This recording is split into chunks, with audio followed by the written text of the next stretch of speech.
A origem de tudo. A gente prossegue no nosso tema, na série que nós estamos fazendo, né, desde alguns domingos atrás. Estamos na nossa 7ª mensagem e o tema que nós vamos ver hoje, se puder tirar um pouquinho a presença disso aqui, eu agradeço. É o renascer da comunhão. E isso está lá no capítulo 5, e que tem uma particularidade. Eu queria ler só os poucos primeiros versículos, para depois poder fazer um comentário com vocês. Então, Gênesis 5, a partir do versículo 1, diz assim: Este é o registro da descendência de Adão. Quando Deus criou o homem, à semelhança de Deus o fez. Homem e mulher os criou. Quando foram criados, ele os abençoou e os chamou homem. Ou aqui, né, a gente pode dizer ser humano, né? Homem no sentido genérico, né? Depende da tua Bíblia, fala Adão, que também é a mesma coisa, né? O mesmo sentido aí, ok? Então, algumas palavras antes da gente seguir. Primeiramente, com relação a esses 2 versos, né? Fala aqui, é o registro da descendência, ou seja, é uma genealogia. Então, eu confesso a vocês que a primeira vez que eu peguei lá, ou seja, estamos pregando Gênesis, então você fala, vou passar por todos os capítulos. E aí, quando tem um capítulo que fala de genealogia, aquele, fulano, tal, ciclano, parará, você fala, puxa vida, é meio monótono, né? Porque fala lá, uma coisa que vocês vão ver num quadro que eu vou mostrar aqui, que eu vou fazer um resumo de vários versículos, né? Você vê lá que como é tão interessante, porque você pode falar, no que se resume a nossa vida? A gente está, alguns de vocês são um pouco mais jovens do que eu, né? Lá atrás, assim, né? Um pouco mais jovens do que eu, alguns nem tanto, né? Mas é interessante que a gente faz tanta coisa na vida da gente. A gente corre atrás de tantos sonhos, a gente realiza tanta coisa. E aí, passados alguns anos, se alguém fosse fazer a genealogia da nossa família, por exemplo, o que ia aparecer lá? Ia aparecer, Carlos aos 27, acho que isso, 27 anos, teve filhos, filho e filha, no meu caso, filhos e filhas, e com X anos morreu. Esse é o resumo da vida da maioria das pessoas que passaram por esse planeta. Salvo algum efeito luminoso que alguma dessas pessoas criou, teve, e aí isso é registrado na história, não é? E é interessante que a gente pense nisso, quando a gente pensa na fé, quando a gente pensa em Deus, quando a gente pensa na nossa existência. Porque é muito bacana ter sonhos, é muito bacana produzir coisas, realizar coisas, e Deus se agrada disso. Mas é interessante a gente saber que no final, por exemplo, estou aqui fugindo um pouco do meu contexto, mas está dentro do que a gente pensa. Por exemplo, eu quero ficar rico. Talvez você já tenha passado isso pela tua... Eu quero, quando tiver 35 anos, portanto velho, certo? Velho, quando eu for velho, com 35 anos, eu quero ter X de dinheiro, quero ser rico, quero ser rica, né? Quero me aposentar com 38, né? Para gozar a vida, né? Essas coisas assim que passam pela cabeça da gente em algum momento. Quero fazer isso, quero fazer aquilo. E aí interessante, né? Alguns brincam dizendo que nunca viu um velório com um caminhão de mudança atrás, né? Com as coisas que o morto acumulou na vida, não é? Então, são coisas que param para a gente pensar. E com relação à genealogia, eu confesso a vocês que a primeira coisa eu falei, eu vou pular o capítulo 5. Primeiro pensamento. E aí eu estou lendo lá, eu estou pesquisando sobre isso, e eu li a história de uns missionários. Lembrei da Patrícia, a nossa missionária, que foi durante os índios muito tempo, uma das únicas brasileiras que traduzem a Bíblia, traduziu para vários idiomas, né? Yanomami, por exemplo, tal, com os índios, hoje ela está na África, esteve aqui nos visitando recentemente, né? E diz que digamos assim, alguns missionários, um grupo de missionários, foi para uma tribo, que não está especificada lá, uma tribo aborígene, né? E eles falam, bom, a gente quer traduzir, eles aprenderam a língua, e falam, bom, o que a gente vai traduzir para essa língua? Vamos pegar um evangelho, Mateus, Lucas, vamos pegar Lucas. E aí, se você tem sua Bíblia, só por curiosidade, né? Abre aí no capítulo 3 de Lucas.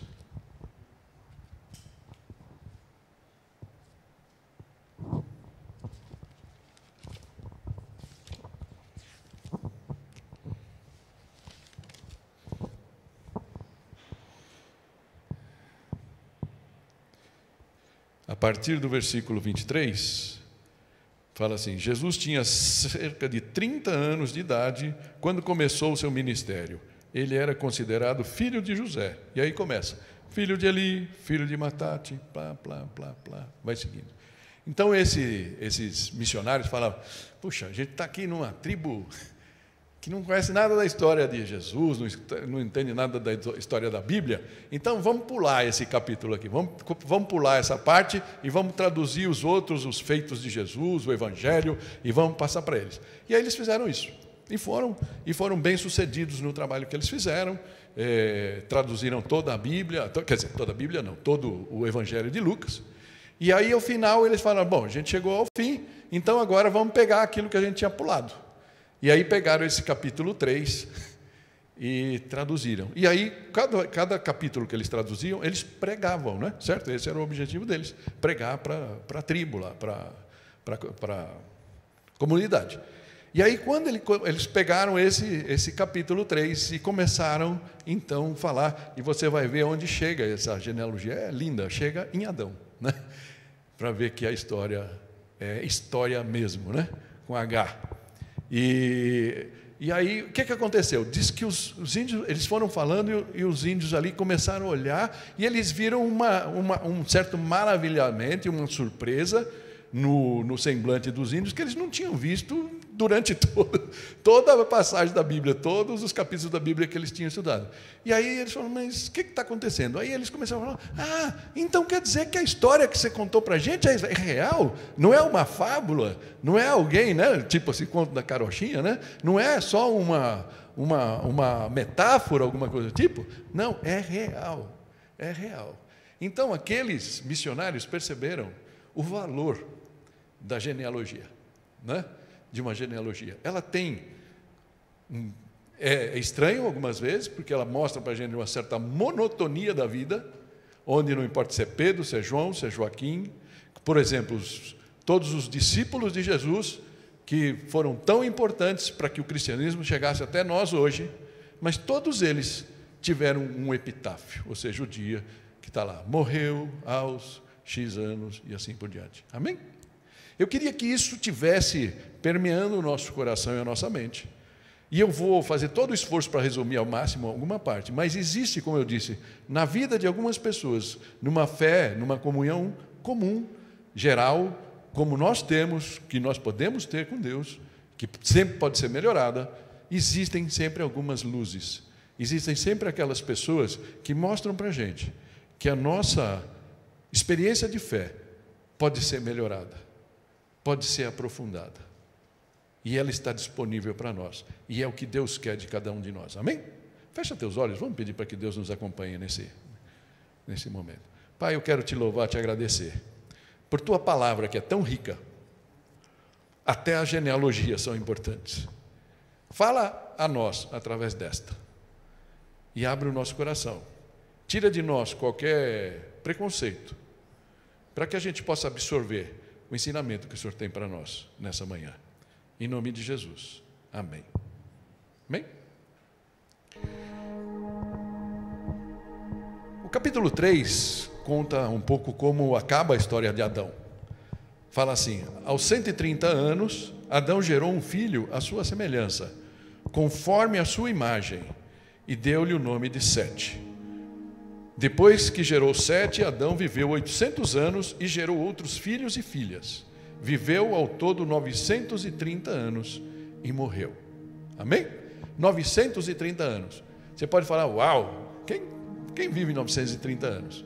Existem algumas explicações, se bem que ninguém sabe, porque isso não está escrito, é só um entendimento que os estudiosos, aqueles que dedicam sua vida, né, para entender as passagens bíblicas e tudo mais, que os homens daquela época, antes do dilúvio, né, tinham, primeiro, estavam muito próximos de Adão, né, e, portanto, os efeitos da decadência do pecado na vida deles, na biologia, tinha sido ainda, era muito pequeno, né? Que Deus falou, um dia que vocês comerem, vocês lembram lá de Gênesis 1, de Gênesis 3, né? Gênesis 2, quando Deus dá a ordem para Adão, se ele comesse do fruto daquela árvore, do conhecimento do bem e do mal, ele ia morrer. Deus foi tão longânimo que Adão viveu 930 anos, até morrer, mas ele morreu, quando era para o homem ser eterno, amém? Essa era a ideia, mas com 930 anos ele morreu. Mas eu queria chamar a tua atenção para aquilo que está ali frisado, né? Ok? Porque fala assim, aos 130 anos, Adão, que vamos lembrar, se você pegar lá, lembrar lá do começo, fala que Adão foi criado à imagem e semelhança de Deus, amém? Essa é a ideia, as características de Deus e tudo mais, o nosso raciocínio, o nosso pensamento. Só que a partir daqui, nós vemos uma coisa nova, porque fala assim, Adão gerou um filho, à sua semelhança, conforme a sua imagem. Ou seja, nós que somos descendentes dessa turma, vamos falar assim, nós ainda permanecemos, mantemos a imagem e a semelhança de Deus. Deus é tão bondoso que Ele manteve o nosso raciocínio, as nossas faculdades, né? A nossa genética, tudo isso. Mas, a partir de Adão e a partir do pecado, nós passamos a ser filhos e contaminados por esse pecado. Então você fala, o que eu tenho a ver com o pecado de Adão? Querido, desculpa, tua genética foi comprometida. E a partir de Adão, então, todos os homens que nasceram foram a imagem e semelhança dele. E de Eva, logicamente, do casal, né? Ok? Gosto muito, é um parênteses aqui, né? Mas eu já falei isso várias vezes, mas se você está nos visitando, não viu isso, é interessante você pesquisar na internet, no YouTube, procura lá, Eva mitocondrial. Uma grande pesquisa que foi feita, sei lá, uns 3 ou 4 anos atrás, talvez um pouco antes da pandemia, né? E se chegou à conclusão, pegaram pessoas de várias etnias no mundo, tá? E chegam à conclusão, porque toda pessoa herda da sua mãe o DNA, né? Pelo mitocôndrio, né? Que só as mulheres têm, nós, homens, não temos, né? E vai ver que junto com a costela, Deus tirou o mitocôndrio do homem. Estou brincando, não sei nada, nem sei como é que é, não importa aqui. Mas então, fizeram essa pesquisa e chegaram à conclusão, não importa se era asiático, se era negro, se era branco, se era hindu, não importa que tipo de raça que era, todos eles têm em comum a mesma mitocôndria, vamos falar assim, a origem é a mesma, o que mostra, por isso chamam disso a Eva mitocondrial, né? Foi o nome que foi dado para isso. É interessante, a ciência, ao longo do tempo, vai mostrando que a Bíblia está certa. É muito bom a gente saber disso, né? Assim como o dilúvio, que nós vamos tocar hoje, vamos só raspar nele, essa história vai até o dilúvio, mas o dilúvio nós vamos ver a partir da semana que vem, e muita gente você vai achar, talvez na escola você já tenha visto, isso daí foi história também da carochinha. Agora os cientistas estão provando por várias evidências, no mundo inteiro, que sim houve um dilúvio, né? Que houve um momento, você pega até os fósseis e tudo mais, tem coisas lá que vem cheio de camadas, como aquilo aconteceu. Para ter acontecido ao longo do tempo, por isso que falam que a Terra tem bilhões de anos. Furado, é que teve o dilúvio, mexeu tudo. Então você vê peixes no subsolo de um lugar árido, por exemplo, num deserto. Não é? Por quê? Por causa do dilúvio. Amém? Mas a ciência vai chegar lá. Se você crê em Deus, se você crê em Jesus, você não precisa gastar tempo com isso, porque a Bíblia explica, sem entrar na ciência, sem nada. Mas é isso que nós estamos vendo aqui, ok? Então, fala que depois ele gerou um filho. E é interessante que aqui nós vamos ver toda uma genealogia, e muita gente tenta calcular a idade da terra, né, do homem pelo menos, através dessa genealogia. Mas, por exemplo, Sete não era o primogênito, não foi o primeiro filho de Adão, a gente sabe disso. Ele gerou Caim, gerou Abel e não sei quantos outros, mas aqui, quando ele tinha 130 anos, ele gerou Sete, ok? E aí a história começa. Depois que gerou Sete, Adão então morreu, como nós já falamos. E Sete, então, uma coisa importante aqui, né? Nome Sete é compensação, ou designado, colocado. Ele foi estabelecido, destinado a assumir o trabalho que é a missão de Abel. Abel faz aquela primeira entrega, né, que Deus se agradou, um primeiro sacrifício, porque ele entregou que as partes gordas da caça dele, da cria, do rebanho que ele tinha, ou seja, foi um sacrifício que foi agradável a Deus. Enquanto Caim entregou um pouquinho daquilo que ele tinha lá e Deus não se agradou. Amém? Então, o que então Sete começa? Restabelecer essa comunhão com Deus, que nós vamos aprofundar mais. Mas morreu. E esse final nós vamos ver em todas as pessoas, exceto em uma. Morreu. Ok? Então, essa é o renascer da comunhão. E eu queria então, nesse primeiro ponto, a comunhão comum, a comunhão talvez que seja que a gente imagina alcançar ou que a gente está vivendo, né? Vai mostrar aí um caminho comum. E eu estou aqui pegando um atalho, mostrar aí que Sete gerou Enos, o seu filho, né? E Spurgeon, o pregador inglês, e ele falava que Sete, o pai, e Enos, o filho, ensinaram os homens a necessidade de uma confissão particular da sua fé no Senhor e a necessidade de congregar. Parece que a gente tem aqui nascendo, e a gente viu isso a semana passada com esse versículo aqui, Gênesis 4, 26, que fala lá, também a Sete nasceu um filho, a quem deu o nome de Enos. Nessa época começou-se a invocar o nome do Senhor. Lembra-se disso? Então, invocar o nome do Senhor é quando você lança para fora, não fica só para você, né? Aquilo que você pode estar em casa, né? Falando com você mesmo, olhando para a gente no YouTube, na tela, alguma coisa assim. Eles começaram a mostrar que isso tinha que ser comunitário, ok? Isso começa ali, por isso eu estou trazendo o caso deles separado. O que eles estão mostrando então? Aquelas bases que a gente já viu, que a necessidade de a comunhão com Deus, a retomada da comunhão com Deus, que tinha sido perdida no começo com Adão, e representar Deus. Então, quando fala invocar o nome do Senhor, está claro, implícito, que a gente está representando Deus diante dos outros. Amém? É isso que os meninos fizeram tão bem no louvor hoje. Mas a partir daqui, dos versículos 6 ao 20, digamos assim, uma coisa que pode parecer monótona para nós. E por isso eu estou resumindo aqui, e espero que faça sentido para vocês. E sempre assim, está vendo? Nasceu com tantos anos, gerou e morreu com tantos anos. Sete, por exemplo, né, que a gente já viu, com 105 anos, gerou Enos, teve filhos e filhas e morreu aos 912 anos. Enos, filho de Sete, aos 90 anos gerou Cainã, mais filhos e filhas, e morreu com 905 anos. Cainã, aos 70 anos, teve Maalalel e mais filhos e filhas, e morreu com 910 anos. Maalalel, com 65 anos, gerou Jared, mais filhos e filhas, e morreu com 830 anos.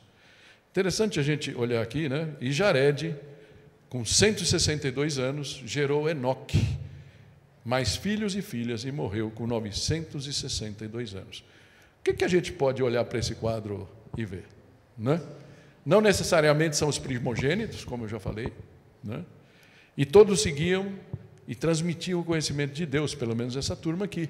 Não foi uma turma ateia, vamos dizer assim, ou à toa. Todos viveram muito. E aí eu já falei das hipóteses, né? Falei da genética, uma, não falei as outras, né?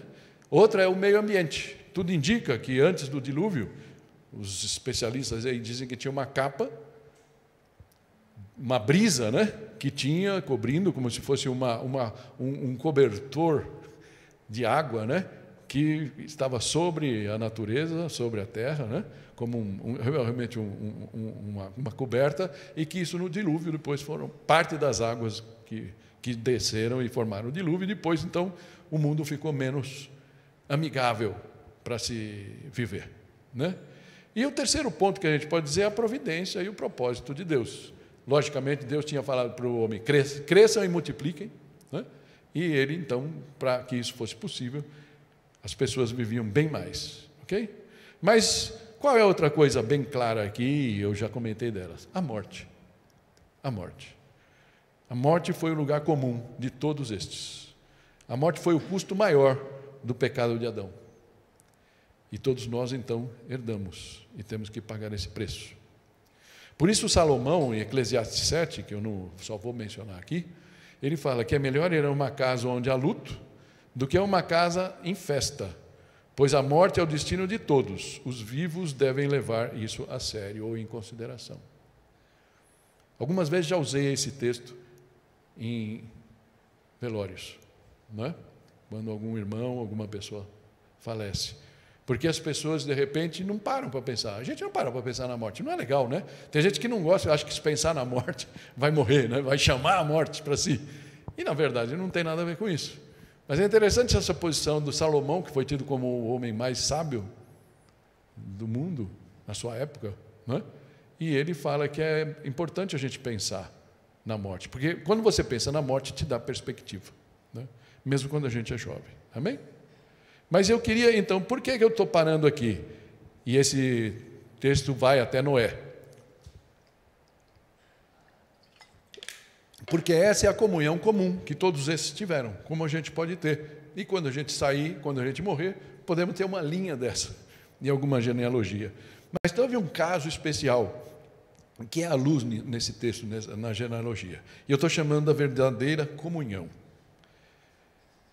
Versículo 21 diz assim: aos 65 anos, Enoque gerou Matusalém. Acho que vocês já ouviram, que é o homem mais antigo da Matusalém, né? É até motivo de piada. Matusalém foi o cara que mais viveu, né? Depois que gerou Matusalém, Enoque andou com Deus 300 anos e gerou outros filhos e filhas. Existe uma coisa aqui diferente de todos os outros. E é tão pequenininho, que é essa aqui. Enoque andou com Deus. Andou com Deus. 300 anos. Consegue cair a ficha para você aí? 300 anos com Deus. Andar com Deus. E gerou filhos e filhas. Então, somente duas pessoas nas Escrituras são descritas com essa palavra: andou com Deus. Um deles é Enoque.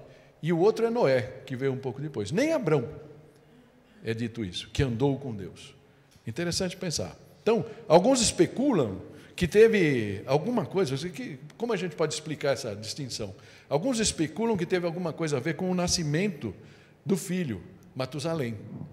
Ok? Porque é interessante o nome aqui.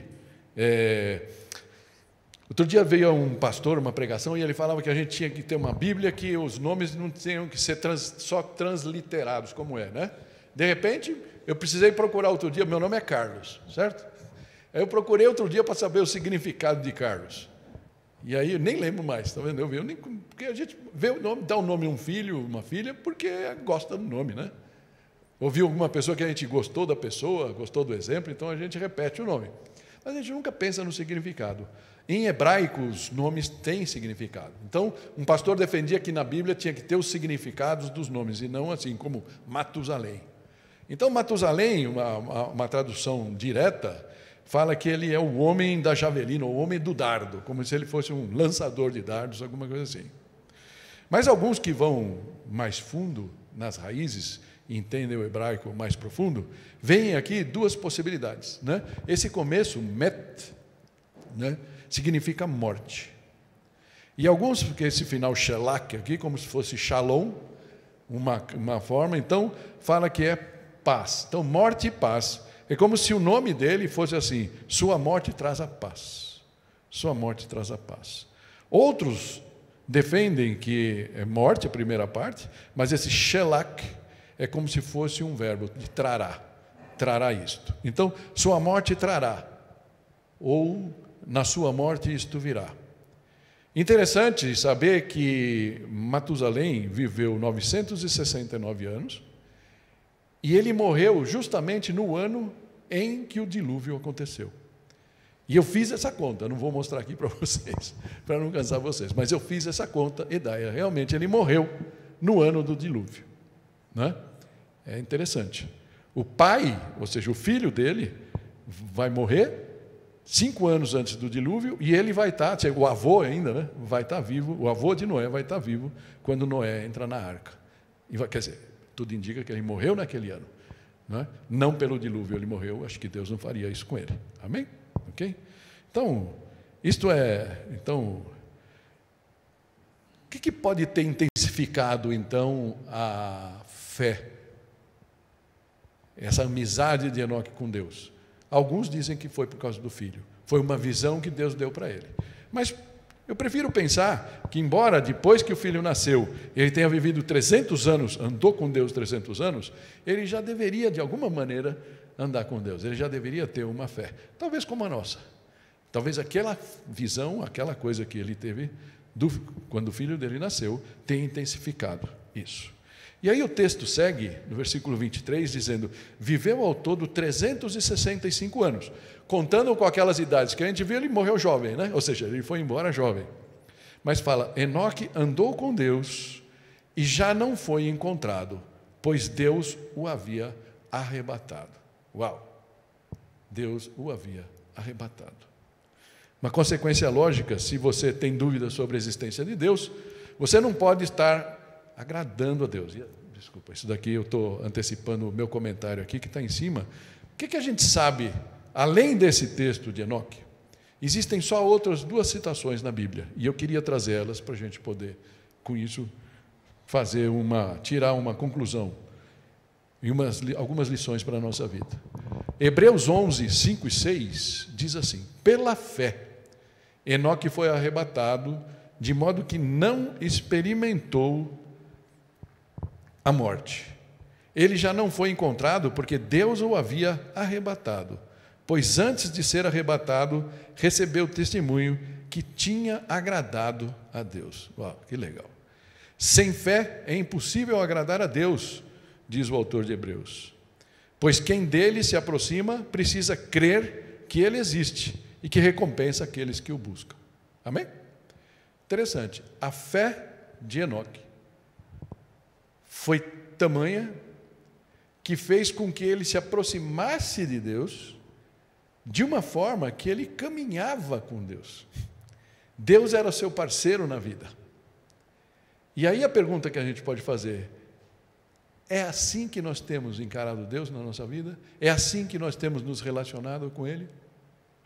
Aquela prioridade que o Otávio falou no começo, né? No louvor, se você chegou a tempo da reflexão do Otávio, ele falava justamente isso, que ele, no devocional dele, ele falava dessa prioridade. Qual é a nossa prioridade? Ou será que nós temos momentos onde a gente abre um espaço para Deus?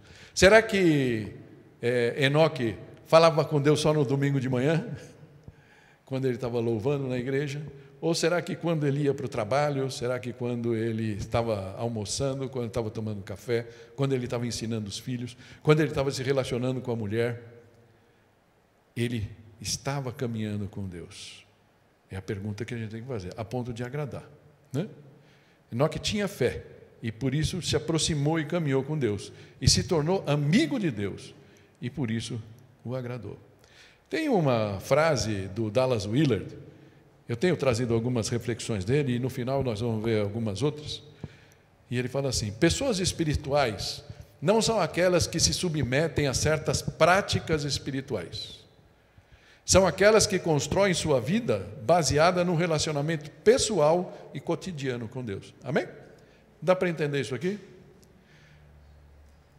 Eu vou falar uma coisa para você que pode doer, mas é um alerta para você.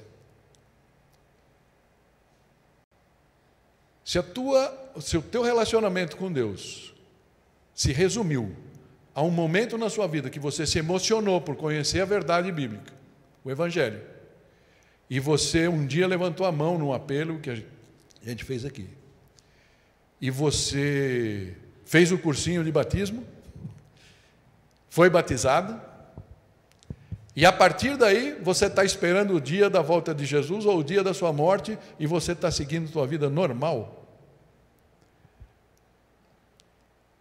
Pense bem na sua experiência, se é isso que Deus espera de você. Entende? De repente existem pessoas que não seguiram esse protocolo ainda, mas que estão mais próximos de Deus do que alguns de nós. E eu quero deixar essa batata quente no teu colo hoje, queridos, queridas, para vocês pensarem, por amor a vocês. Qual tem sido a tua experiência? Sabe o que é legal pensar? Que Enoque não era um homem especial. Não existe nada aqui que fale de um homem especial. Eu vou ler um último trecho da Bíblia que fala o nome de Enoque. Ele não foi um qualquer, mas ele foi um pecador como eu e você. Ele foi um homem... Algumas pessoas a gente vai conversar e falar, quando eu me aposentar, eu vou me dedicar mais a Deus. Outros falam, quando eu sair desse relacionamento ruim, eu vou me dedicar mais a Deus. Quando eu criar meus filhos, e eles estiverem grandes, eu vou me dedicar mais a Deus. Gente... Deus é vida. Entende isso? Não é para quando. Você imagina que esse homem, Enoque, era um homem que provavelmente, alguns dizem, eu não me arrisco porque a Bíblia não fala, era um homem importante no seu momento lá. E ele vivia num mundo tão ruim, porque logo depois veio o dilúvio. Você imagina como estava o mundo. Se a gente tem reclamado da incredulidade, das coisas que a gente vê hoje na nossa nação, no nosso mundo, imagina no tempo de Enoque. E mesmo assim, ele andou com Deus. Ele andou com Deus. Então, o que importa? É esse relacionamento pessoal e cotidiano, no dia a dia com Deus. Tem um outro texto que está em Judas 14:15, que mostra uma outra faceta desse homem, Enoque. Está no quadradinho, né? Porque a parte de cima a gente já leu. Fala assim, Enoque, o sétimo a partir de Adão, profetizou a respeito desses homens, dizendo, ouçam, o Senhor vem com incontáveis milhares de santos, algumas versões falam com suas miríades, para julgar a todos. Convencerá os pecadores de seus atos perversos e dos insultos que pronunciaram contra ele. Judas 14:15, eu estou lendo a nova versão transformadora. Amém? É interessante a gente pensar nisso. Essa semana teve um monte de impropérios, né? Depois do carnaval aí, teve o lance com uma moça evangélica, né? Não estamos aqui para julgar ninguém, eu fico pensando se eu faria aquilo que ela fez, mas essa é outra história, e eu não vou mencionar aqui, mas teve uma reação de outras partes, né? E a única coisa que eu posso dizer para vocês, e que Gálatas 5 lá fala que Deus não se zomba, Deus não se zomba. E é interessante que isso deveria acontecer no tempo de Enoque, a ponto dele ter profetizado isso, para os seus iguais, né? Para a sua geração, para a sua cultura. E daqui a gente pode ver que nascia uma contracultura. Enoque fazia parte da contracultura, é como se ele fosse nós hoje. O que nós estamos fazendo? Nós estamos achando bonitinho o que a gente vê na televisão? Bonitinho a degradação do mundo? E a gente não diz nada? Enoque não se calou. Olha que interessante, vou ler de novo. Enoque, o sétimo a partir de Adão, profetizou a respeito desses homens, está falando de gente que murmurava, fazia essas coisas que a gente vê. Liga uma TV aí aberta e você vai ver essas coisas que Enoque estava contra aqui, né? Dizendo, ouçam, o Senhor vem com incontáveis milhares de santos. Estava falando de anjos, estava falando da gente, quando a gente subir e voltar com Jesus, no dia do juízo, quando Jesus não vier como o Cordeiro de Deus que tira o pecado do mundo, mas quando ele voltar como o leão da tribo de Judá, ok? Para julgar o mundo. e fala: para julgar a todos, convencerá os pecadores de seus atos perversos e dos seus insultos que pronunciaram contra ele. Se você conhece pessoas que zombam de Deus, você tem duas atitudes, né? Você pode ser politicamente correto e ficar na rua, ou então dar uma risadinha. Ou você pode tomar o seu lugar. Lembra? Nós fomos chamados para nos relacionarmos com Deus, ter comunhão com Ele e para representá-lo. Se você já entregou seu coração para Jesus, você é representante dele nessa terra. Em algum momento vai doer para nós, porque nós somos chamados a ser como Enoque. Amém? Mas o que mais a gente pode falar desse homem aqui que pode ser um exemplo positivo para nós, possa nos inspirar? A primeira coisa é a amizade com Deus. Lembra de Adão, que todo final de tarde, na viração do dia, né, ou seja, na brisa da tarde, Deus vinha e conversava com ele lá no Jardim do Éden, e eles assuntavam. Como é que a gente pode entender esse andar com Deus de Enoque? Com certeza, ele estabeleceu uma amizade. Tem o Spurgeon, né, para dar a fonte aqui, ele cita numa publicação dele, ele fala que ele era amante de um homem que chamou John Quito. Esse John Quito era um cara de 1,20 m, que tinha tomado um tombo quando era criança, tinha vários defeitos, era um cara que a sociedade já tinha deixado de lado, como um coitadinho, né? E aí alguém percebeu que ele tinha uma inteligência muito alta e começou a ver que ele começou a escrever, ele acabou aceitando a Cristo, e ele acabou ele fazia ilustrações da Bíblia, e tem uma coisa com certeza em inglês, porque isso aí nos anos 1800, ele viveu exatamente 50 anos, de 1804 a 1854, e ele escrevia lá ilustrações diárias da Bíblia. E o Spurgeon, que era um pregador, ele amava essas ilustrações desse John Quito, e ele usava várias. E uma ele menciona que diz que andar com Deus é como quando você pega seu filhinho, sua filhinha pequenos, imagina aqueles que já foram pais aqui, quem não foi vai lembrar dessa coisa ao contrário, você como filho, filha, olhando para o teu pai, né? O pai pegar na mão da criança e eles saírem andando na brisa da tarde, caminhando pelas ruas, e aquela criança está tão contente, tão confiante daquela mão, de sentir o calor da mão do pai.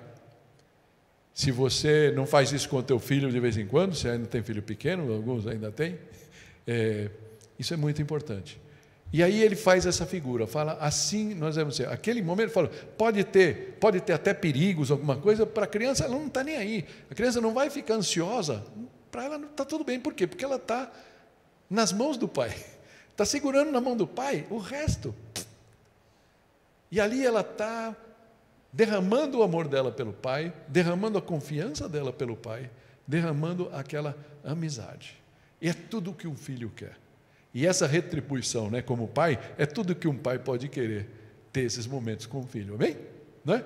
Então ele fala, assim deve ser esse caminhar com Deus, esse andar. Então, o que a gente pode dizer? Amizade, a gente pode falar de confiança. Você confia em Deus? Para aquele teu problema, aquele problema que você tem hoje.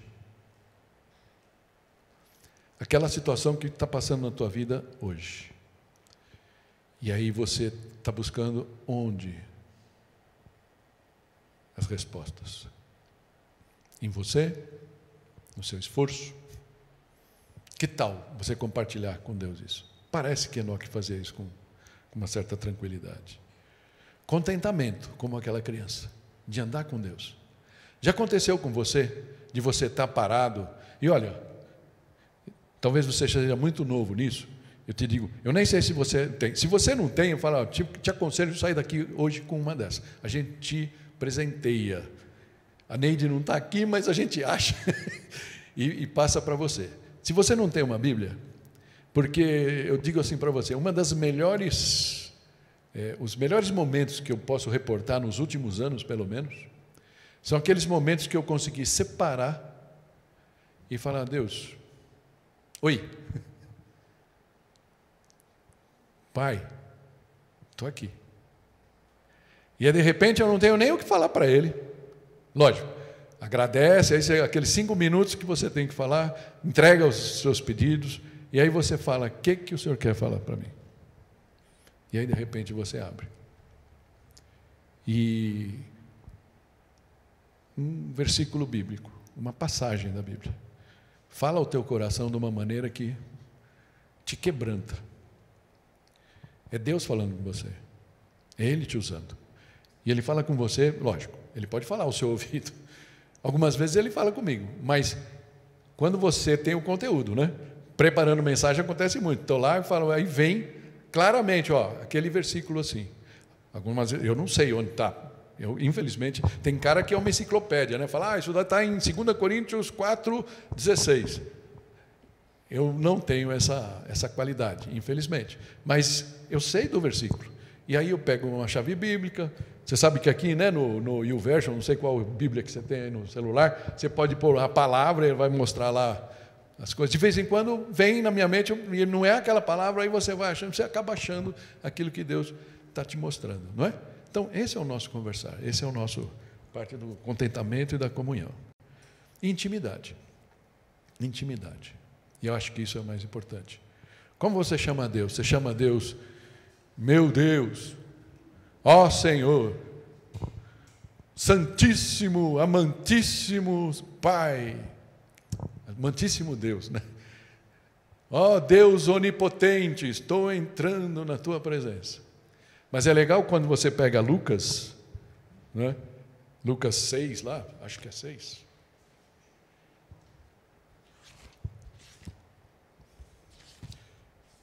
Tendo abrir aqui sem óculos ainda, fica bom, né?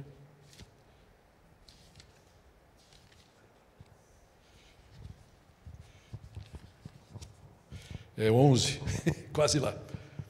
Quando os discípulos pegam, eu já falei isso para vocês na última ceia, né? Quando os discípulos estão caminhando, eles veem Jesus falando com o Pai, demonstrando essa amizade, esse contentamento, essa confiança. Tanto é que Jesus não dava um passo para frente sem subir lá no monte e orar. Eles falam, Senhor, ensina-nos a orar como o Senhor ora. E aí Jesus olha para ele, é legal que Mateus fala todo o Pai Nosso que estás no céu, tal, aquilo que a gente está acostumado. Mas quando você vê Lucas 11, 2, fala assim, Pai. Isso me pegou um dia, só esse começo, Jesus falando, Pai. Isso pode mudar tudo. Uma outra coisa que é importante a gente pensar, que todas essas coisas do andar com Deus, elas não ficam estáticas, né? Então eu me converti em muitos anos atrás, algumas décadas atrás. E se eu caminho com Deus no dia a dia, o que é de se esperar? Que eu cresça, não é? Que eu cresça em amizade, que eu cresça em confiança, que eu cresça em contentamento. Já viu crente velho resmungão ou não?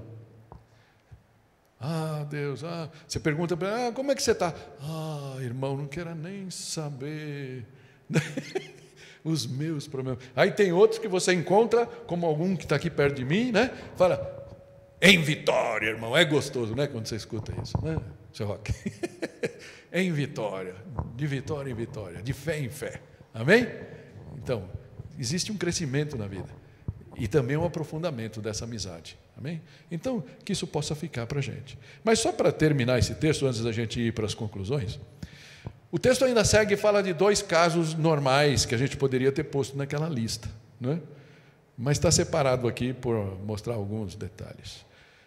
Versículo 25 fala assim, aos 187 anos, Matusalém gerou Lameque. Depois que gerou Lameque, Matusalém viveu 782 anos e gerou outros filhos e filhas. viveu em todo 969 anos e morreu. É o homem que mais viveu na face da terra e na história do mundo até hoje. Amém? 969 anos. E ele morreu no ano em que ocorreu o dilúvio. No ano em que seu neto Noé entra na arca e as águas começam a cair do céu e a jorrar do chão, e todos os homens que viviam até aquele momento, que estavam vivos, morreram, assim como os animais e tudo, por causa do juízo. Mas é interessante pensar que, por que Deus então, que talvez tenha feito dado essa visão, feito essa promessa para Enoque, que o seu filho viveria muito tempo e que ele, depois que ele morresse, viria o fim, né? Viria o dilúvio, não sei se com essa clareza, não é?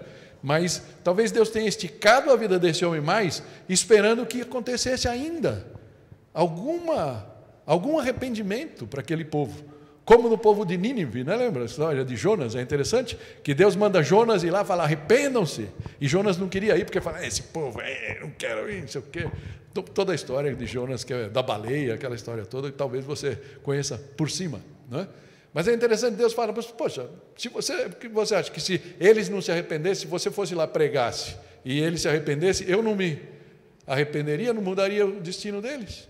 Eu acho que isso poderia ter acontecido no dilúvio também, não é? Mas acabou não acontecendo, nenhum homem se arrependeu.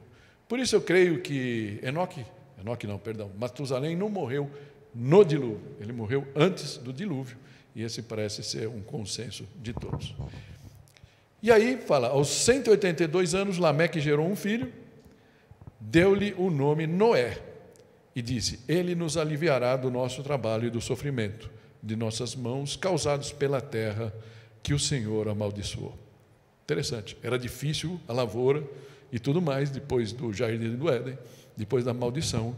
Mas é interessante que também o pai de Lameque pensou que Noé seria o Salvador.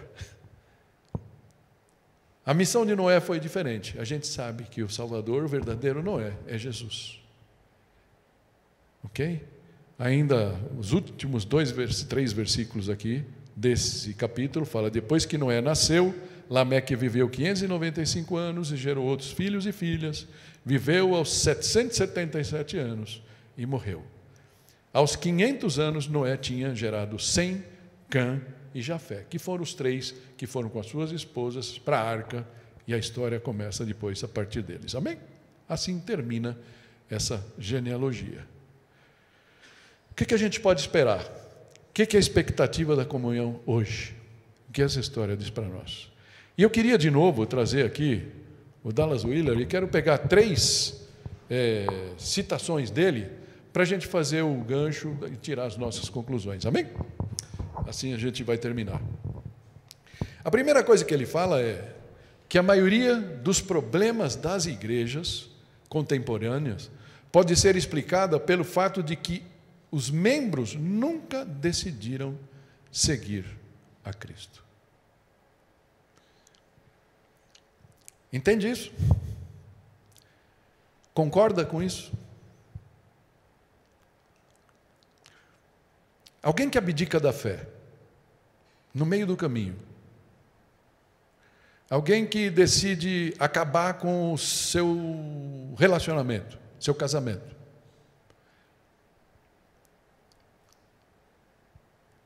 será que realmente andava com Cristo? Será que tinha experimentado da confiança, da amizade, da diferença que faz na sua vida? Olhando para o exemplo de Enoque, que resolução você entende que deve tomar com relação ao seu relacionamento com Deus? Eu queria deixar isso para você hoje. Eu vou falar para vocês uma coisa que eu senti no meu coração lendo isso. Primeiro, quando eu estava pensando em pular o capítulo, certo? Esse foi o meu primeiro desejo. E aí, quando eu parei para ler, e essa história de Enoque chegou em mim, me chacoalhou. E falei: que raio de pastor eu sou? Que raio de cristão eu sou? E eu queria que você também falasse: que raio de crente eu sou? E se você ainda não tem um caminhar com Cristo, quem sabe esse exemplo de Enoque não pode fazer você refletir. Fala: puxa, se esse cara andou, no mínimo, né? Vamos dizer que ele se converteu quando o filho nasceu. E fala que ele andou 300 anos. 300 anos. Comparado com aqueles homens, ele morreu cedo, né? A gente poderia comparar na nossa realidade de viver 70 anos, 70 e poucos, com Jesus, né? Que morreu com 33. Morreu jovem. É como se fosse o que aconteceu com Enoque. Morreu jovem. Mas mesmo assim, ele viveu 300 anos. Andou com Deus 300 anos. Com certeza, andar com Deus ali, ele tomava café, ele falava com Deus quando ele ia dormir, ele falava com Deus quando ele acordou. Os dramas da vida dele, ele compartilhou com Deus. As decisões da vida dele. Será que isso pode fazer um balanço? A gente pode se ver no espelho e falar: Senhor, eu quero um pouco disso. Eu quero um pouco disso para a minha vida. Queria que você pensasse. A segunda frase, e penúltima, ele fala assim: não há problema na vida humana que o aprendizado de Jesus não possa resolver. E eu tenho sido enfático com isso, eu sei que alguns me criticam por isso. Deixa eu falar para você assim: o teu terapeuta não pode resolver.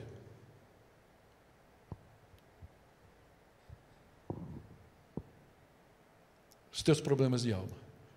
Jesus pode. A palavra de Deus pode. Tem um versículo que é meio chave, que eu aprendi com meu irmão Abisaí. Salmo 19:7. Fala assim: a lei do Senhor é perfeita e revigora a alma. A NVI fala assim. As Almeida fala: a lei do Senhor é perfeita e restaura a alma. A palavra do Senhor é capaz de te pegar onde você está, com o teu coração partido, com o teu coração descrente, o teu choro, e pode transformar ele, e curar você, e restaurar você, e te dar uma nova vida. Será que você não precisa dessa vida? Será que você não quer essa vida? Você não quer viver isso? E a última frase que ele põe aqui é: graça não é apenas sobre perdão, mas sobre vida. Se o teu entendimento da graça foi aquela: por graça um dia eu levantei a mão e eu aceitei a Cristo, e agora eu coloquei Cristo na minha gaveta e estou vivendo minha vida como qualquer outro mortal, esperando Jesus voltar, eu diria que você entendeu mal o que a graça representa. A graça é vida. A graça é estar com você, te ensinando a viver neste mundo caído que a gente vive, assim como o mundo que Enoque viveu, e fazer a diferença no mundo, em comunhão com Ele e representando Ele no teu trabalho, na tua moradia, na tua família. Isso é o que Ele espera de mim e de você. Amém? Jesus fala dessas coisas, e Jesus é maravilhoso, porque assim como Noé foi levado por Deus, uma coisa fantástica, imagina, né? Só ele e Elias aconteceram isso. Mas existiu. E mais um, Jesus. Noé não. Eu falei Noé? Perdão, errei. Enoque, Elias e depois Jesus foi levado também às vistas dos discípulos, não é? O nosso definitivo Enoque, nosso definitivo Elias. E o que Jesus disse? Em João 10,10 ele fala: o ladrão vem somente para roubar, matar e destruir. Eu vim para que tenham vida e a tenham em abundância. Amém? Vida. Vida é o que Jesus quer te dar. Se a tua vida está ruim, quem sabe hoje é o dia de você convidar Jesus para entrar na tua vida e transformá-la para melhor. Amém? E para você que é crente velho, o último texto, Hebreus 12, 1, 3. Portanto, também nós, uma vez que estamos rodeados por tão grande nuvem de testemunhas, das quais ele vai nos versículos anteriores elencando, e ele dá Enoque, a gente já leu na passagem anterior, em Hebreus 11, né? Livremo-nos de tudo o que nos atrapalha e do pecado que nos envolve, e corramos com perseverança a corrida que nos é proposta, tendo os olhos fitos em Jesus, autor e consumador da nossa fé. Amém? É política que nos atrapalha? Em nome de Jesus, estou dizendo aqui, eu estou deixando de lado toda a política. A gente brincava ali um pouco, né? Estavam me zoando ali. Com razão, né? Se isso é um entrave naquilo que Deus quer fazer no nosso meio, nós temos que fazer como Enoque. Será que tinha coisas que atrapalhavam a vida de Enoque, que ele pensava, raiva do vizinho? Algumas vezes tentar dar aquela estranguladinha básica na mulher por alguma coisa que ela falou para ele? Deve ter acontecido com ele como acontece com qualquer um de nós. Mas ele decidiu andar com Deus e entregar tudo a Ele. Livre-se de tudo que te atrapalha e do pecado que te envolve, porque me envolve a mim também. E corramos com perseverança a corrida que nos é proposta, tendo os olhos fitos em Jesus, autor e consumador da nossa fé, e o nosso amigo fiel. Amém? Fecha teus olhos, vamos orar. Ó Pai, como é importante entender a amizade que o Senhor quer ter conosco. Saber que o Senhor é o nosso melhor amigo, Senhor. Saber, Pai, que nós podemos confiar em Ti. E nós podemos andar como uma criança, pegando na tua mão. E confiar que, não importa a dificuldade que tenhamos, o Senhor vai nos ajudar a passar por ela. Assim como o Salmo 23 fala, ainda que eu passe por um vale de sombra e morte, não temerei mal algum, pois Tu estás comigo. Pai, que essa realidade possa permear o nosso coração, possa transformar o nosso entendimento do que o Senhor espera de nós e possa transformar a nossa vida para melhor. Em nome de Jesus. Amém.